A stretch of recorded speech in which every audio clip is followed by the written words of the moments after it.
Hi, my name is Ron Lehman. I'm from the Faux School in Frederick, Maryland, where I teach decorative painting workshops. Today I'm going to show you a finish using a product called Stucco Metallo, and it's an embossed or an embedded stencil technique. So let's get our tools, let's get our materials, and let's get started. So the first thing I've done to get ready for the technique today is I primed the surface with the quartz primer. And the reason for the quartz primer is because today we're working with all lime plasters. So I have to use a lime compatible primer, or else we're going to have issues and the lime could pop off the wall under pressure, or just it'll delaminate, it'll lose its adhesion. Quartz primer is an interior-exterior primer. It tints with pigment, never paint. Pigment is concentrated and paint is basically diluted pigment. It's going to take a lot of paint to change the color of it, and what that means, it's actually going to change the chemical properties of the primer, and it's not a good thing. So you tint it with pigment. I rolled it on with a 1/2-inch nap roller because I'm using Marmerino, the medium Marmerino, which means the Marmerino that we have here, there's 3 types: a smooth, a medium, and a coarse. Even though they're all Marmerinos, the difference is the size of the aggregate in it. The medium is a nice medium-sized aggregate, where the coarse is just huge and gnarly, and it's great for doing big, nice, like just old world distressed finishes, cool stuff.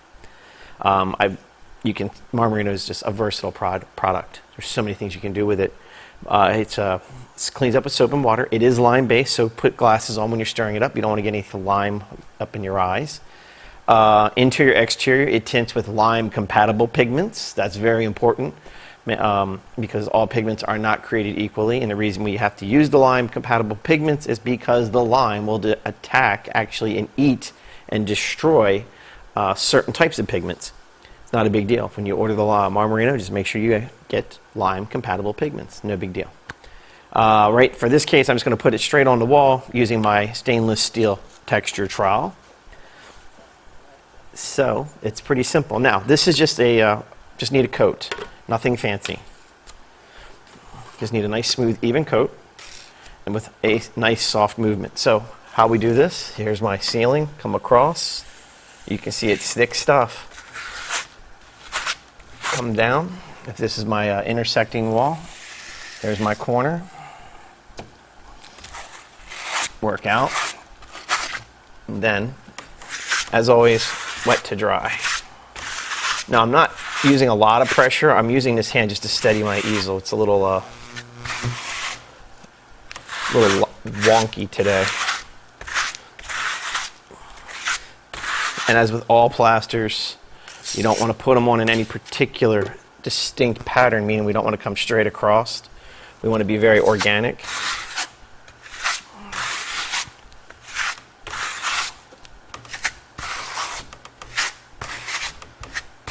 Okay. This Marmerino, boy, it's like it's so thick it rolls around the corner of my blade and falls down on the floor. So drop cloth is very important. Okay, there we go.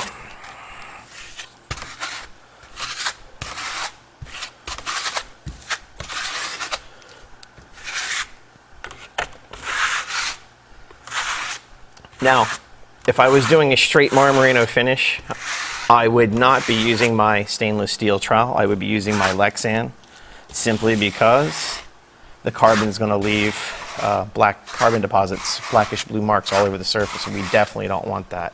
But for this, it's a beg coat. So if we get a little bit of that, it's not a big deal, because the Stucco Metallo is going to basically hide all of that. Okay. Now the movement is really important, because what we do here telegraphs through, so we don't want sloppy. This movement here is going to dictate all the movement that you're going to see at the end, so it's really, really important that it's nice, even, and give it some fun direction. Alright, that's it for this application. We have to let this dry, and we're going to let this dry 100%, and then we'll come back and do our stencil application. So let it dry, we'll see in a bit. Okay, so what I'm going to do is I'm actually going to talk about the product while I'm doing the stencil. I'm not going to do the entire stencil step by step. I'm just going to do a little bit so you get the idea. But the product is Stucco Metallo. It is a lime-based Italian plaster, and it's metallic. It comes in two bases, silver and gold. Today I'm working with the silver base, and I've tinted it with the pigment to get a nice pewter color. And let's see, interior, exterior, it's a 100% lime-based product. So what I'm going to do is just spatula it right across my stencil here. And just come across. So, Stucco Metallo, made in Italy, 100% lime, metallic base, silver and gold. Cleans up with soap and water, interior and exterior, and it's burnishable. And you want to use your good stainless steel tools with this one. It's a very smooth, creamy plaster. Okay. So what I'm going to do is take that's just part one. I'm going to do an all-over stencil. Now, this stencil, we'll do a little talk about it since we're using it. Registration points. There's your center. There's your center. If you see this line here and this line here, well, look, they're exactly the same. So what happens is this stencil just rotates over like so, and then you line up that point with that, and then you'll apply that flower right there. Okay? So I'm just going to go ahead and do this, and I'll come back when I'm finished, and then we'll get to the next step of the process. So I will see you in a little while I get to work. Okay, so obviously I've gone ahead and finished off the entire stencil pattern. It's dry, so now we're ready to start going over top of it. And what we're going to do is embed this with layers of Stucco Metallo. We talked about the Stucco Metallo. So now I'm going to use my good, fine Venetian trowel for smooth, creamy plasters, because this is a smooth, creamy plaster. So what I'm going to do is grab some material, and I'm going to go over top of this whole thing and embed all of that stencil work that I just spent all that time doing. Now, if I was doing it for a project, which this is a sample for, I would order a production stencil, which is just a much larger stencil. It just covers a lot more surface area a lot quicker than what I was just doing.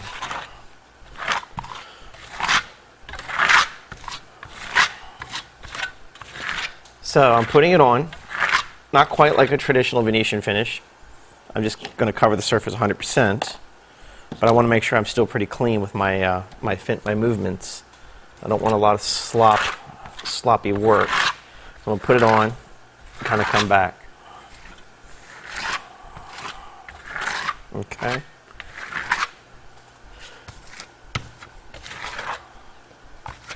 So this is our first coat. Like I said, there'll be two coats.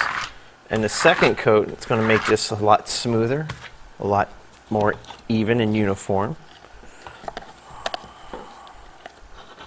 So this coat's a little rough to the touch.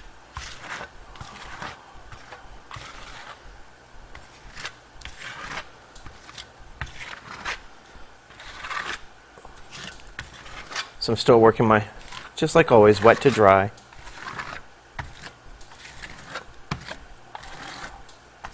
Okay, so we're going to let this dry 100% and come back and do our next step. So,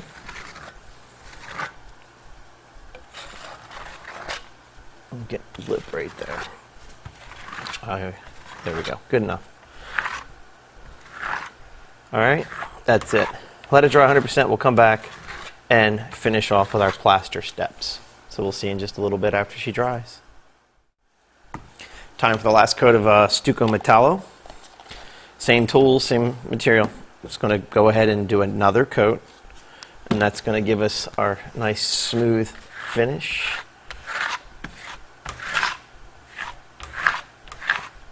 That we're looking for, and then we're going to burnish it when it's in that humid state. So right now I'm just putting on the material.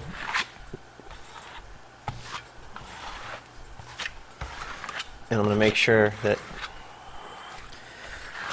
some of my movement is all in different patterns, simply because I want the light, as the movement goes and pushes that plaster down, the light's going to hit it differently, and that's what we're looking for.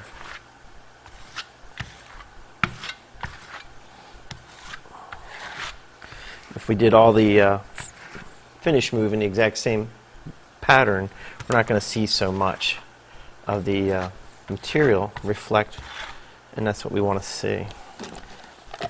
Okay.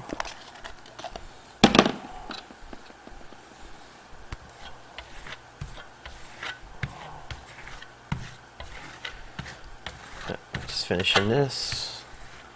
A little sloppy right through there.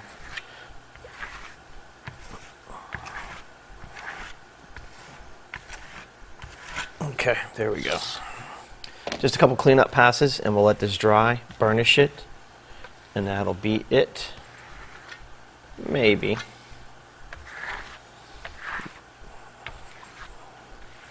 Okay, there we are. Let's let it dry. Okay, we're going to let this dry about at 90%. Come back, burnish it, and then we'll finish it off. Burnishing. So the board's not 100% dry. It's damp. It's in a humid state. It's about 90%. So I'm going to take my trowel, clean trowel, and with a pretty flat, I want to lay the trowel almost flat against the surface and apply some pressure and compress that plaster so we can see our pattern. And as it's compressing it, we're compressing it, we're smashing it down, the light's being more reflective off of the shinier surface. And that's pretty much it. It's going to get a little sheen to it. It's not going to shine like a high gloss, like a real fine polished plaster, but it will get like a nice warm luster to it. Let's see.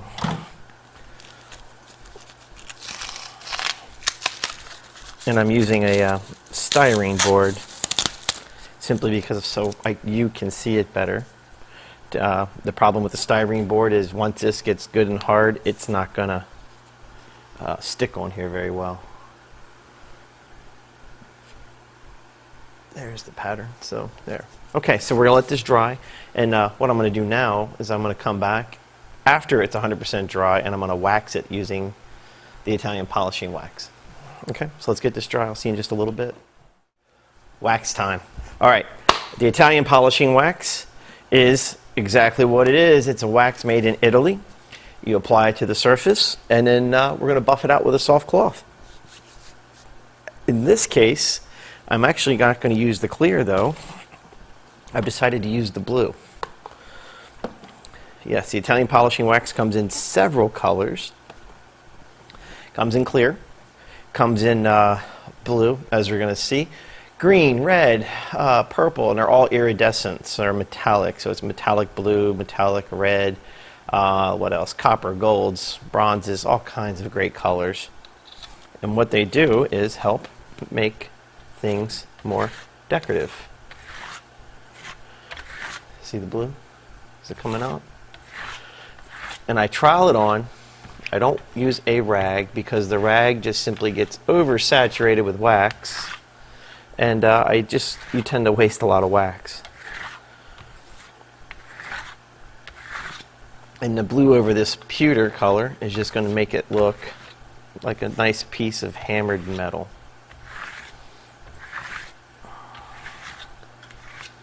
So the color possibilities are endless with these materials. Just like the techniques are just endless. So we need to let this wax dry, and I'm not going to use a hair dryer because a hair dryer is not going to help the wax dry. It's just going to make it soft because it's wax. Cleans up with soap and water. Paint thinner really cleans it off. Like once you do a wall like this, and for whatever reason down the road you might want to get rid of it. You just simply wipe the wall down a couple times with paint thinner, sand it with like 120 or 150 grit sand and pole, prime it with like a all-surface primer or a high adhesion bonding primer, and then do whatever you want to do, but I don't know why you'd want to get rid of it.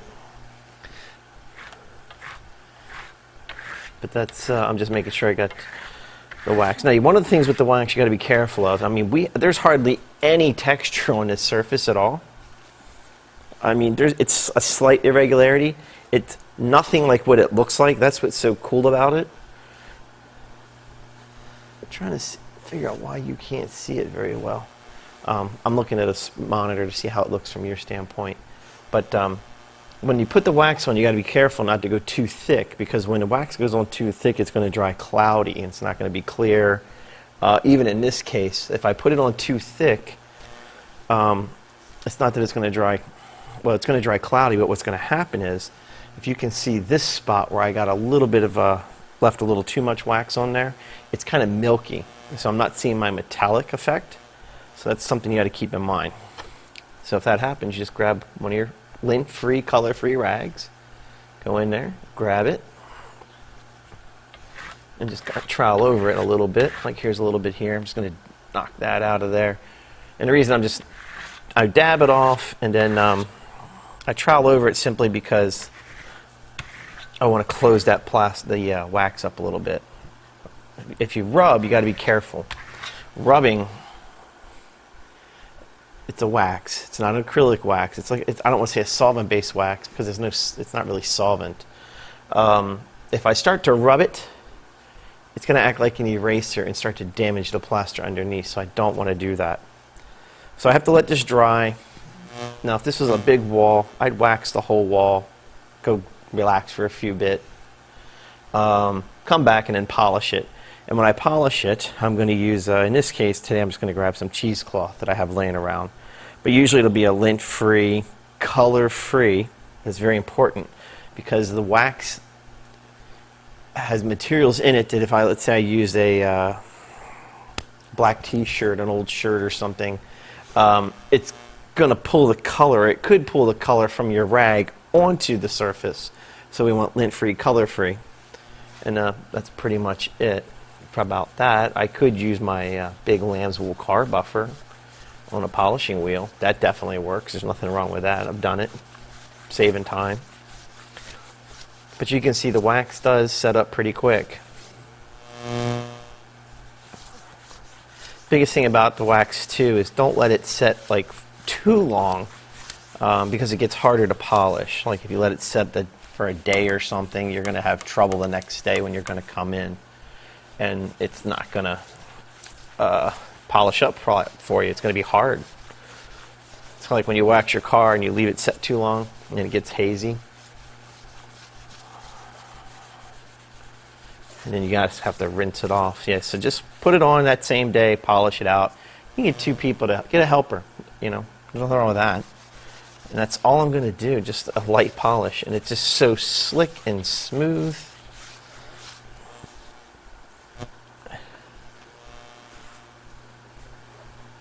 Let's see if I can get this to look right. There you go.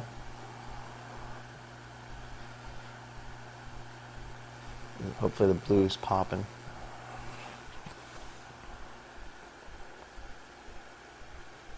There it is.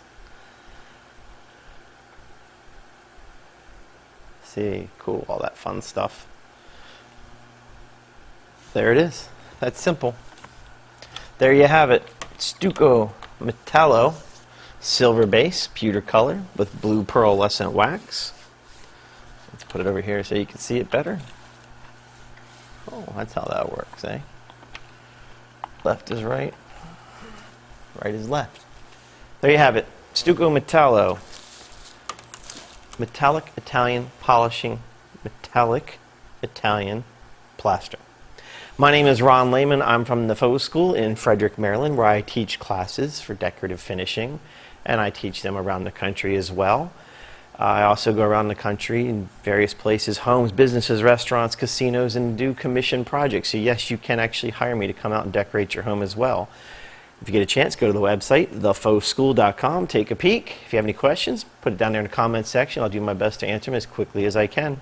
Thank you for watching. I'll see you next time.